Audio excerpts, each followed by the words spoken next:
In this week's Cardiology Countdown, we have several papers looking at management of risk factors, but at the number 3 spot, we have a national survey that has looked at the trends in revascularization over the past decade from 2001 to 2008.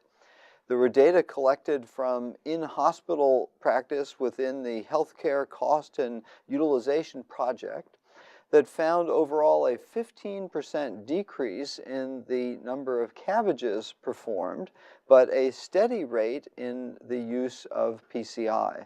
I suppose this tracks very nicely with our overall practice patterns, where Revasc has been shifting from CABG to PCI and perhaps some reduction in CABG overall. But I think evidence that greater medical therapy may be contributing to a lower need for revascularization.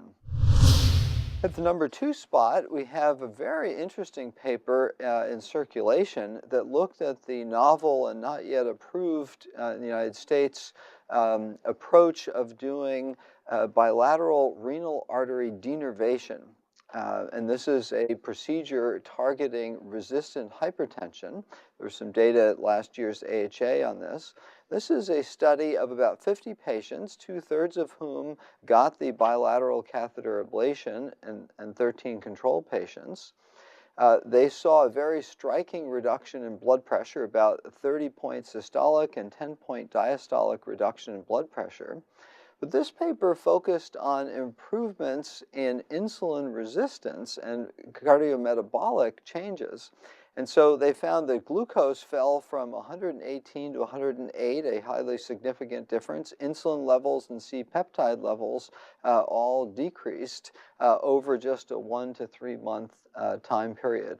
And so this uncovers really a novel interplay between hypertension and cardiometabolic derangements and suggests an additional benefit of this novel procedure as it moves along in testing. At this week's number 1 spot is a very nicely done meta-analysis looking at the beneficial impact of exercise on diabetes.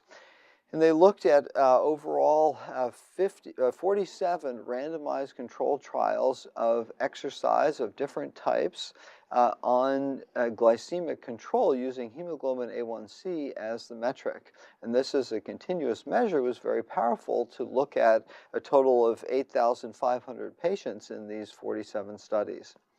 Interestingly, they found that a structured exercise program involving either aerobic or resistance training led to significant reductions of about 0.7 and 0.6% on the hemoglobin A1C, and the combination of both also had a significant reduction, 0.5, in the overall analysis. Now, interestingly, when they broke it out by time, they found that those programs of greater than 150 minutes had a greater 0.9% reduction in hemoglobin A1C as opposed to those of less than 150 minutes, and there it was just 0.36%. And so that is very supportive of the current ACC-AHA guidelines recommending 30 minutes a day of exercise, ideally every day, but a minimum of 5 days a week, and hence 150 minutes of exercise. And so just getting advice to do this was also seen to be effective if done in combination with dietary advice, as opposed to these structured programs. But I think reaffirms for all of us the benefit for ourselves and our patients to do regular exercise of about a half hour a day for 5 days a week. So with this week's Cardiology Countdown, I'm Chris Cannon.